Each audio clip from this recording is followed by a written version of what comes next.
Welcome to the cutting room floor. You're gonna see a couple of feathers here, but hey, we'll clean the mess up and get those filthy animals out of here. What's up, it's your boy Cintron, coming back at you with another analysis video, and I kid you not, that's my real name. We're up to part 9 on our series. Closing in, we got 2 more to go. This one included 3. So we're looking at the linebackers, the second level of the defense, the middle stopgap. One that can put pressure, but also has to defend in coverage. So these guys have been our bane for a while. Have we gotten it right, or are we right where PFF says we should be? 30th out of 32 teams in the rankings. So that'll put us, I think, next to where we were last year, or I think we were 32nd last year. So we climbed up a little bit. Sad, man. Anyways, let's get into it. So we have the new guy, Devin White. The other new guy, Zach Bond, who we thought would be edge, but he's being hailed as a interior guy. Nakobe Dean, the now kind of afterthought, but holdover. Oren Burks, another new guy we brought in, so that's 3 new guys if you're counting. And the other new guy, Jeremiah Trotter. So we'll break this down bit by bit and then look at some of the guys that we have on the practice squad as well, or slated to be on the practice squad, or who are on the bubble that could be just snipped. So the first guy, Devin White, he becomes, I think, our new green dot guy with him taking over for Nakobe Dean. We'll see whether he makes the field or not. That'll be something to debate for, between him and the second guy on the list. But Devin White, kind of a mercurial player because his PFF ratings are trash. Like, he's never been rated higher than, I think, 50th? And, our linebackers, and, there's only 32, there's 64 starting guys, interior. So he's never been highly ranked. That being said, the Pro Bowl and All-Pro season he had when they won the Super Bowl in 2020, that can't be discounted. I mean, so what metrics are they using to measure, him? And he's made plays each and every season. Like, he had 2 picks last year and would have been stellar for us. We had stone hands, these Brock Lesnar types that couldn't catch a ball to save their fucking lives, and he's out there making diving interceptions last year and picking balls off and, threatening to return it, against us. When he picked off the option route that Swift ran, he ran it correctly and Draylen threw it incorrectly to the left and he broke to the right. Don't know what the hell he was looking at still, but he was injured with the hammy, so he couldn't return it all the way. But the guy still has blazing speed. Ran a 4.42 coming into the league.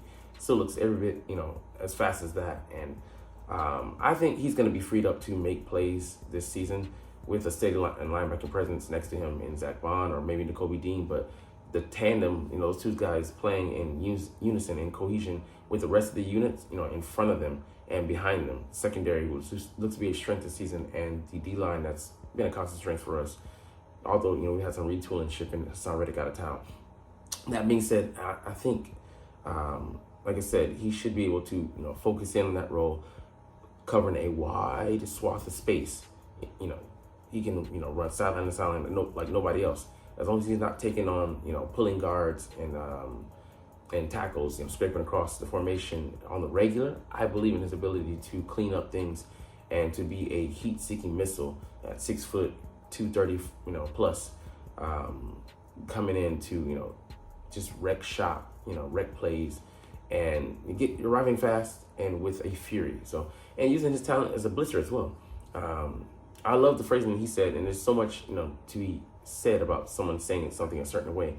And he said, I'm gonna prove to Vic that I can, come in and blitz. He isn't saying that, hey, use my blitzing ability. That was in the past. That was with, a whole other unit, a whole other team, regime, and Todd Bowles, unit lately. But he wants to show that ability, that, showcase his ability to do so and prove, the usage moving forward. So I believe in the guy, man.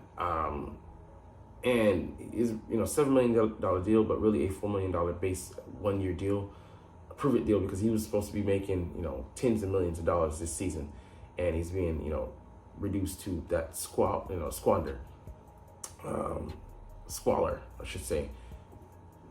And he's got to prove it to himself this season, prove it to his peers, his teammates, and they believe in him, man. And I love having one of the fastest guys out there, and I just think that speed is going to serve him well and he's going to be able to make so many plays, run himself into so many things, and other guys surrounding him. Hey, we got an edge guy that runs a 4.39, and think about having him on the same field at the same time. Those guys should be able to shut down and make offenses like the 49ers, offenses like the Detroit Lions, offenses like the Packers fearful of the speed that we have at our disposal. So Zach Bond, like I said, he's a little bit of a wild card coming in because we thought he was going to be pegged for an edge role and be starring there, albeit in a backup role, but he's being thrust into the main position. The first team linebackers in spring practices were him, Zach Bond, and Devin White. So make of that what you will. I just think it really shows at the bare minimum that Vic Fangio is not going to be playing favorites out here. We'll get into that in a short, maybe in a day or so, but I like it. I don't really care about the draft pedigree. I don't care about, this guy coming in much ballyhooed or he's making this, amount of money. What are you showcasing on the field, and what you're showcasing out there in practice? Are you showing your teammates, showing the coaches that you deserve a spot, or are you trying to ride on coattails? So I love that Zach Bond comes in and compete. He ran stride for stride with Saquon on a route down the field. He ran a 4.65. So I do like his athleticism, and I think his edge potential is untapped. And he was, him and Andrew Van Ginkel actually played at Wisconsin together, and he looked like the better player at times. So I want to see us, also tap into that. So the theme with defense this year, I think, is versatility. A lot of guys can do a lot of different things, and Vic Fangio's going to play to those wheelhouses. His motto is kind of like, show me what you can do. All right, let's build a defense around that. What your abilities are, not what your limitations. What you can't do. So I think, at the very least, his floor, a key depth piece.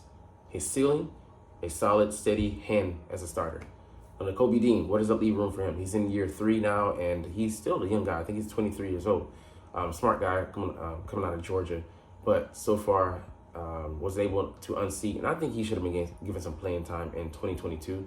That was asking for a lot, though, because he went to the Super Bowl, and that without that slick field, who knows? Maybe we're hosting that trophy, and he's able to kind of graduate and then step into a role. But might have been the same regardless. But he got injured last year with Liz Frank the second time, and then I think it was a sprain the first time.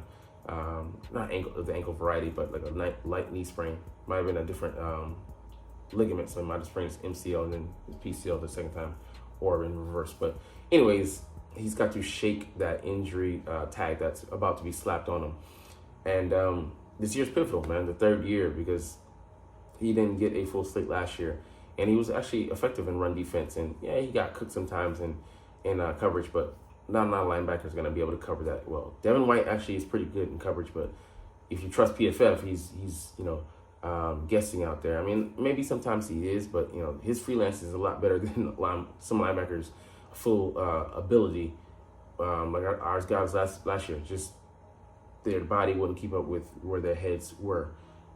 So I think that Nakobe Dean, he doesn't have to be that guy, because I think him, and if he was on the field, him and Devin White would play off each other excellently, and be able to, he can be the enforcer in run defense, and Devin White can be the guy who covers up his mistakes, be the eraser behind him. So I believe in those two roles, but we'll see.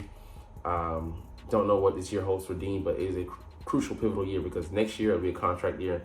And even if he has a decent year, we aren't known to extend linebackers, so I don't know where he fits into the puzzle moving forward in 2025 and beyond. But Oren Burks, depth piece, I see him. I think he can keep, his floor. He can come in and be a starter for you for a couple games. His ceiling, he would be average. And I think, if we just have average linebackers this year, I was asking for that last year. We couldn't even get that.